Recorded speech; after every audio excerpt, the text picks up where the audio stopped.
ஓம் சாந்தி. நமது யஜ்யத்தின் மூத்த சகோதரர் பிரம்மா குமார் ரமேஷா மும்பை அவர்களின் தாரணை வகுப்பை நாம் கேட்க இருக்கின்றோம். இன்றைய வகுப்பில் காலத்தின் வேண்டுதல் என்ன, நம்முடைய முயற்சி என்ன என்பதை பற்றி நாம் பார்க்க இருக்கின்றோம்.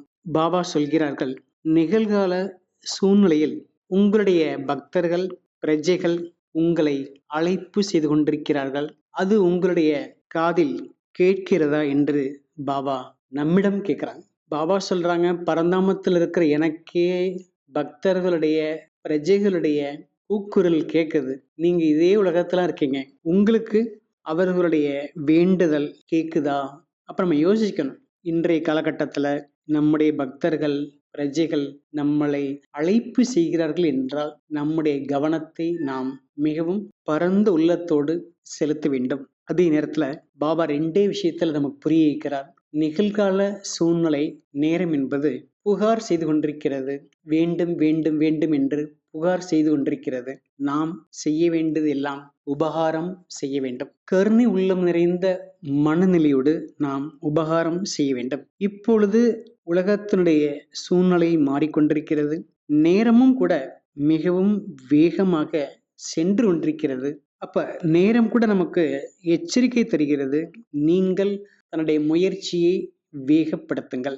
இந்த ஆதாரத்தில் தான் நாம் எதிர்கால உலகத்தினுடைய உயர்ந்த அந்தஸ்தை பெற முடியும். எதிர்கால உலகத்துல விஸ்வ மகாராஜன் பதவி, ராஜ்ய குடும்பத்தில் வருவதற்கான அந்தஸ்து மற்றும் செல்வந்தரான பிரஜை, சாதாரண பிரஜை என்ற 4 வகையான அந்தஸ்து இருக்கிறது.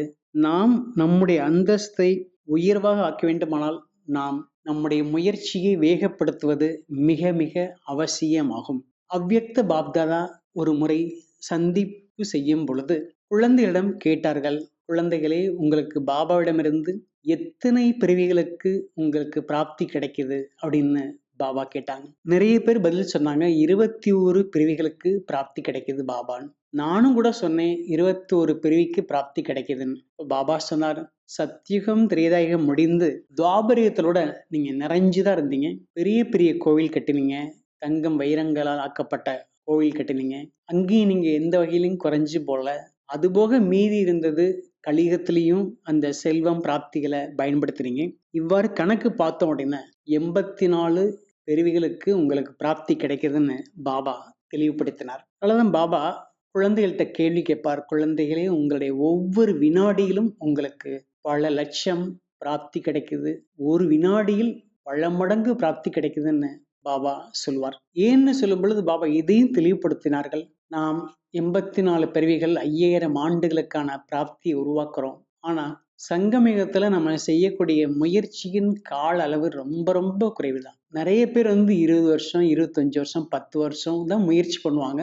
முயற்சி செஞ்சு தன்னுடைய எதிர்காலத்தினுடைய பிராப்தியை உருவாக்குறாங்க அப்படின்னா அவசியம் ஒவ்வொரு வினாடியிலும் பல மடங்கு பிராப்தி கிடைக்குது. இப்ப நம்ம நம்முடைய எதிர்காலத்தை மிகவும் சிரேஷ்டமாக உயர்வாக ஆக்க வேண்டும். அதே நேரத்தில் சுயம் பகவான் பரம் பிதாவாக, பரம் டீச்சராக, பரம் சத்குருவாக நம்முன் வந்திருக்கிறார். பாபாவுடைய யஜ்யத்துல சேவையிலும் யஜ்யத்தினுடைய நடைமுறையிலும் காலத்துக்கு ஏற்றவாறு நிறைய மாற்றங்கள் ஏற்படுகிறது. பாபா ஹைதராபாத் சிந்தில இந்த யஜ்யத்தை முதலில் ஆரம்பிச்சார். பாகிஸ்தான்ல 10க்கு 10 ரூம்ல பாபாவுடைய சத் சங்கம் ஆரம்பமானது. அப்புறம் குழந்தைகள் கொஞ்சம் அதிகமான பிறகு யசோதா பவன்ல ஒரு ரூமுடைய சுவரை எடுத்துட்டு 20க்கு 10ங்கிற சைஸ்ல அந்த இடம் அமைந்து, அடுத்ததாக 3வதாக பாபா இடத்த விஸ்தாரம் செய்தார். சேர்ந்து இருக்கிற ரூம்ல ஒரு சுவரை எடுத்தார். 30க்கு 10ங்கிற சைஸ்ல இடம் கிடைச்சது. இப்படி பாபாவுடைய காரியத்தில் படிப்படியாக மாற்றங்கள் ஏற்பட்டது. அதன் பிறகு நடந்தது உங்களுக்கு தெரியும். பாபா கராச்சியிலிருந்து இந்தியா பாகிஸ்தான் பிரிவினைக்கு பிறகு மவுண்ட் அபுக்கு வந்து சேர்ந்தார்கள். அதே நேரத்துல பிரிட்ஜ் கோட்டி, கோட்டா ஹவுஸ், அதுக்கப்புறம் பாண்டவ பவனுக்காக இடம் கிடைத்து அந்த இடம் தயாரானது. அந்த இடம் ஆரம்பத்துல ராஜாக்கள் காலத்துல குதிரைகள் தண்ணி குடிக்கிறதுக்காக அந்த இடம் ஒதுக்கி வச்சிருந்தாங்க. அந்த இடத்தை பாபாவுடைய யஜ்யம் பாண்டவன் உருவாவதற்காக நம்ம வாங்கினோம். அதன் பிறகு பாண்டவ பவன்ல இருந்து முதல்ல உருவாக்கப்பட்ட இடம் ஹிஸ்டரி ஹால், அதன் பிறகு மெடிடேஷன் ஹால், அதன் பிறகு ஓம் சாந்தி பவன், இப்படி இடத்துல மாற்றங்கள் ஏற்பட்டு கொண்டே இருந்தது. அதே நேரத்துல பாபாவுடைய விருப்பம் என்ன, குழந்தைகள் தன்னுடைய சேவையோட மாற்றத்தை முன்னேற்றத்தை கொண்டு வருவது அவசியம் என்று பாபா சொன்னாங்க. அப்புறம் பாண்டபவன்ல ஓரளவு சேவைகள் தயாரான பிறகு குஜராத், டெல்லியில சேவை என்பது ஆரம்பமானது. இதே நேரத்துல பார்க்கும்போது நிறைய குழந்தைகள் வந்தார்கள்.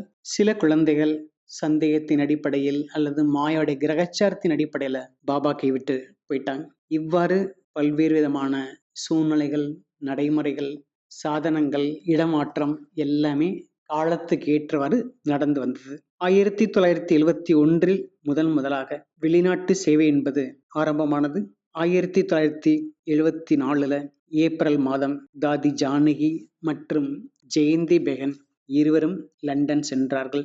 அவர்கள் செல்லுவதற்கு முன்பாக பாம்பேல கண்காட்சி சித்திரம் தயார் செய்து அவங்கள்ட்ட கொடுக்கப்பட்டது. முதல்ல லண்டன்ல கவர்மெண்ட் முனிசிபாலிட்டி ஹால்ல பாபாவுடைய சேவை செய்யறதுக்கான வாய்ப்பு கிடைச்சது.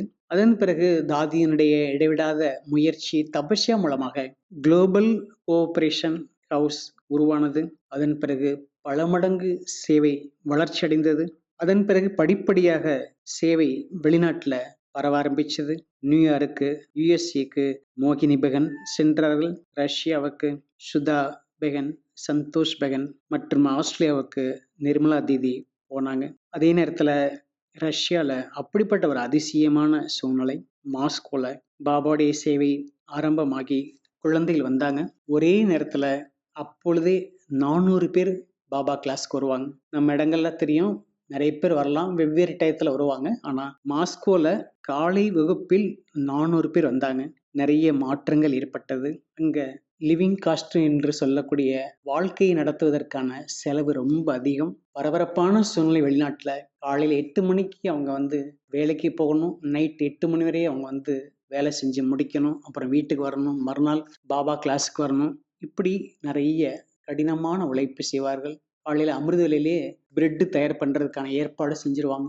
அப்பதான் 6 மணிக்கு ரெடி ஆகும். அப்புறம் அதை சாப்பிட்டுட்டு அப்புறம் சாண்ட்விச் பேக் பண்ணிட்டு மதியத்துக்கு எடுத்துட்டு போவாங்க. நைட்டு வருவாங்க, திரும்ப ரெடி பண்ணணும். இப்படி பல்வேறு விதமான சூழ்நிலையில அவர்கள் தன்னுடைய கலாச்சாரத்தை கடந்து, நடைமுறை கடந்து, அந்த அளவுக்கு அவங்க சேவையில முயற்சியில ரொம்ப வேகமாக முன்னேறி செல்கிறார்கள். அங்க இருக்கிறவங்களுக்கு பாரத தேசத்தின் கலாச்சாரமே தெரியாது. பிரம்மா குமாரி என்றால் வித்தியாசம் கூட தெரியாது. ஒரு முறை வெளிநாட்டுல இருந்து ஒரு லெட்டர் வந்தது. பிரம்மா குமாரி ரமேஷா அப்படின்னு போட்டு பாம்பேக்கு வீட்டுக்கு லெட்டர் வந்தது. பாருங்க, அவங்களுக்கு பிரம்மா குமாரி என்றால் என்னன்னோட தெரியாது. ஆனாலும் தன்னுடைய நடைமுறைகளை அவ்வளவு நன்றாக மாற்றி கடினமான உழைப்பு செய்து சேவையில முன்னேறி செல்கிறார்கள். அதே நேரத்துல இப்ப நமக்கு பாரத தேசம் தெரியும், சங்கர், ராம், கிருஷ்ணன், அங்க உள்ளவங்களுக்கு இதை பத்தி எதுவுமே தெரியாது. அதே நேரத்துல இந்த நேரம் பாபா நமக்கு எல்லா வகையிலும் நம்மளை தயார் செய்து கொண்டிருக்கிறார். ஒரு கட்டத்துல திடீரென்று அவ்வியக்த பாப்தாதா வர முடியாத ஒரு சூழ்நிலை ஏற்பட்டது. ஆனாலும் பல குழந்தைகள் நம்பிக்கையோட மதுபன் சேர்ந்தாங்க. சிலருக்கு பாபா வரமாட்டார் என்று தெரிந்தவுடன் அப்படியே வருவதை நிறுத்திவிட்டார்கள். இது கூட ஒரு பரீட்சை தான். பரீட்சை என்பது பாபா வைக்கதான் செய்யறார். குழந்தைகள் எவ்வளவு நம்பிக்கையா இருக்காங்க, ஈடுபாடா இருக்காங்கிறத பாபா பாக்குறார். நான் கூட பாபா கிட்ட கேட்பேன், பாபா நாங்க உலகத்துல வாழ்ந்துட்டு இருக்கோம், மாயாவால பிரச்சனை வருது, உலக சூழ்நிலையில பிரச்சனை வருது, சம்பந்தங்களால பரீட்சை எல்லாம் வருது, நீங்களும் பரீட்சை வைக்கிறீங்க பாபா, நாங்க என்ன செய்யறதுன்னு நான் கேட்டேன். பாபா அழகா சொன்னார், உங்களை நம்பி 2 யுகத்துக்கு உலக ராஜ்யம் கொடுக்க போறேன். உலக ராஜ்யத்தையே நிர்வாகம் செய்ய போறீங்க. விஸ்வ மகாராஜன் மகாராணி ஆகி அல்லது இந்த ராஜ்ய குடும்பத்துல வரப்போறீங்க. அப்படிப்பட்ட உலக ராஜ்யத்தை நீங்க செய்யணும் அப்படின்னா நீங்க எந்த அளவுக்கு தயாரா இருக்கீங்க, பக்குவமா இருக்கீங்கன்னு பார்க்கணும். பஜார்ல போய் 2 அணாக்கு 3 அணாவுக்கு மண்பானம் வாங்கினா கூட அதை தட்டி தட்டி தட்டி பார்த்துதான் வாங்குறீங்க. அப்ப 2 யுகத்துக்கு 2000 வருஷத்துக்கு ராஜ்ய பாக்கியத்தை நான் கொடுக்க வேண்டுமானால் கண்டிப்பா உங்களை சோதிச்சுதான் கொடுக்கணும்னு சொல்லி பாபா ரொம்ப சுவாரஸ்யமா சொன்னார். அதே நேரத்துல குல்சாதாதி வராத நேரத்துல உடல்நிலை காரணமாக பாபா வராத காரணத்தினால பாபா என்ன சொல்வார், என் மேல நம்பிக்கையான குழந்தைகள் அவ்வியக்த பாப்தாதா வரவில்லை என்றாலும் அவ்வியக்தமான சந்திப்பை அவ்வியக்தமான ஸ்திதி மூலமாக அனுபவம் செய்வார்கள் என்று பாபா சொன்னார்கள். அதே நேரத்துல ஓம் சாந்தி பவன்ல ஒரு முறை நிறைய பேர் வருவதற்கான அப்ளிகேஷன் கொடுத்தாங்க. அப்ப தங்குறதுக்கு அந்த அளவுக்கு இட வசதி கிடையாது. தாதி லெட்டர் போட்டாங்க.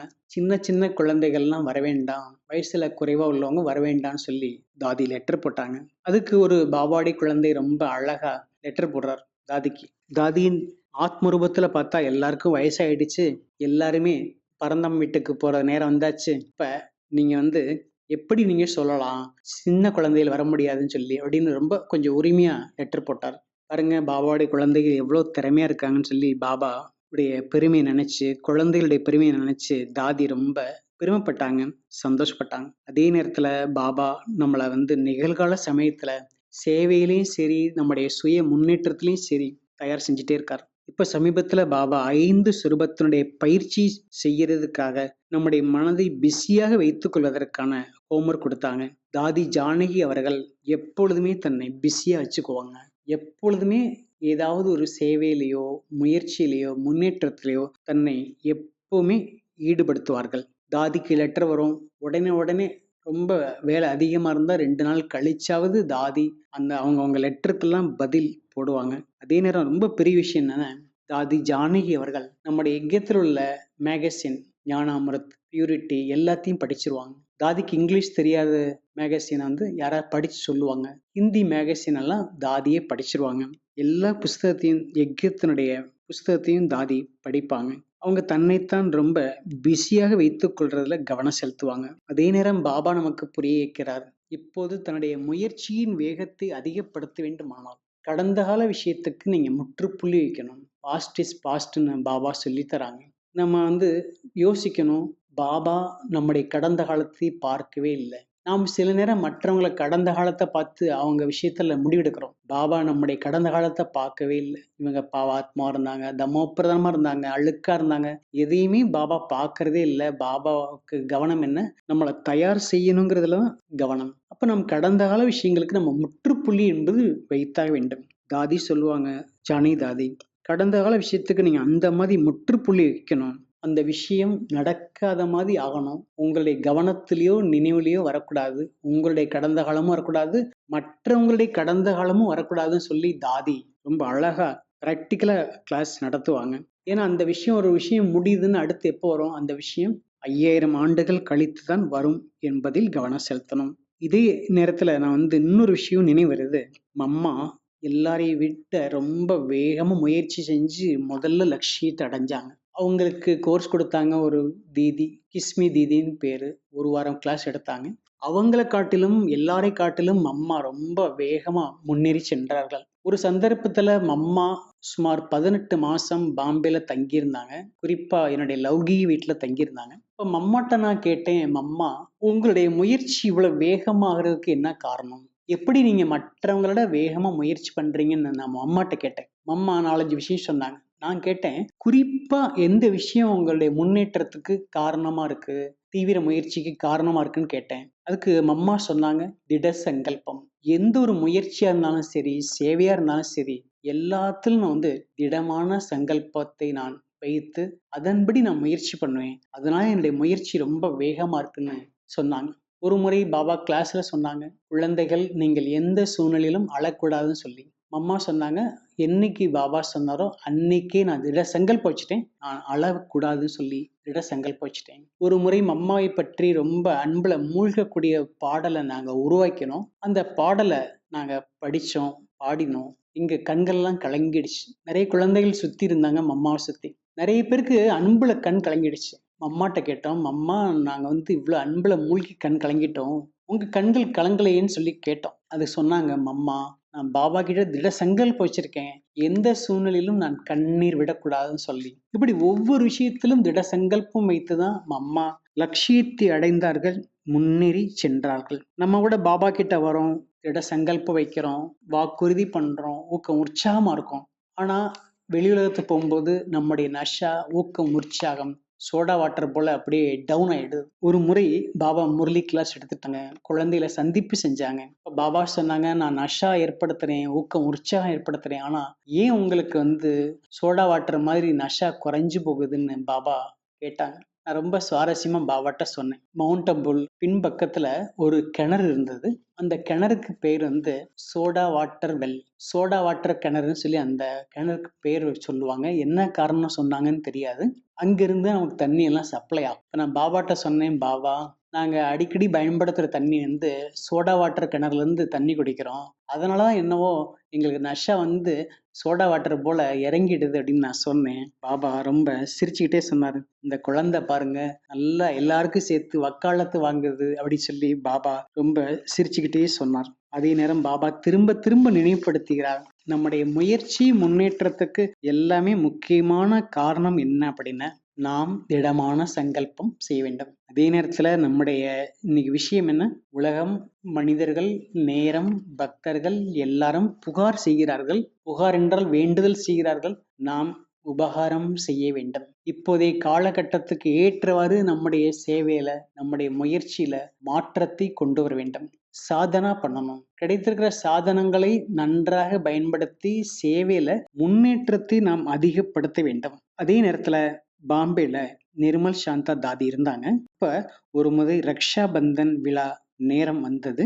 அப்ப தாதி சொன்னாங்க, ஒரு பிரேரம் பண்ணணும், நிறைய பேர் அழைச்சிட்டு வரணும் அப்படின்னு தாதி சொன்னாங்க. அப்பதான் நான் சேவை களத்துல இறங்கியிருக்கேன். இப்ப தாதி கேட்டாங்க, எத்தனை பேரை அழைச்சிட்டு வர முடியும்னு கேட்டாங்க.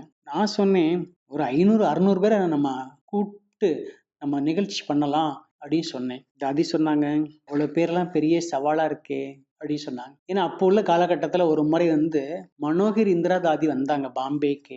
அவங்க ஸ்பீச் பண்ணுவாங்கன்னு சொல்லி அழைப்பு கொடுத்தா 4 பேர் வந்திருந்தாங்க. அதுல 2 பேர் ஞானம் தெரிஞ்சவங்க, 2 பேர் வெளியாள். அந்த மாதிரிதான் வந்து மக்கள் வந்தாங்க ஆரம்பத்துல.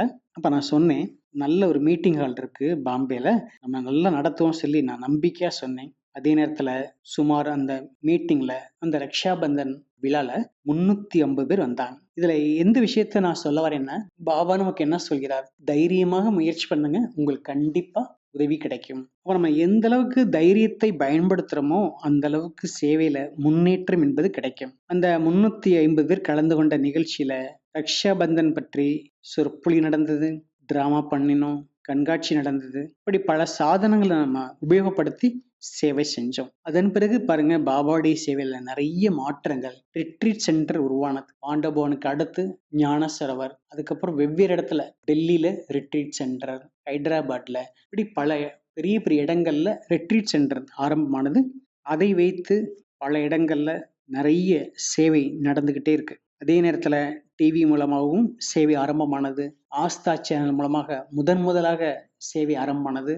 அதன் பிறகு டிவியில பல வகையில இப்ப சேவை பரவி வருது, உங்க எல்லாருக்குமே தெரியும். அதே நேரத்துல நாம் நம்முடைய முயற்சியை நம்ம அந்த மாதிரி செய்யணும். பாபா சொல்றாங்க, குழந்தைகள் உங்களுடைய முயற்சி விசேஷமா இருக்கணும், பக்தர்கள் உங்களுக்கு மகிமை செய்யணும், பூஜை செய்யணும், உங்களுக்கு எல்லா வகையிலும் விழா நடத்தணும். அந்த மாதிரி நீங்க வந்து காரியம் செய்யணும். பூஜையும் கிடைக்கணும், மகிமையும் செய்யணும், விழாக்களும் நடத்தணும். அப்ப நம்முடைய முயற்சி ரொம்ப விசேஷமாகத்தான் இருக்க வேண்டும். இன்னைக்கு பெரிய பெரிய தலைவர்களுக்கு பெரிய பெரிய நகரத்துல செலவைக்கிறாங்க.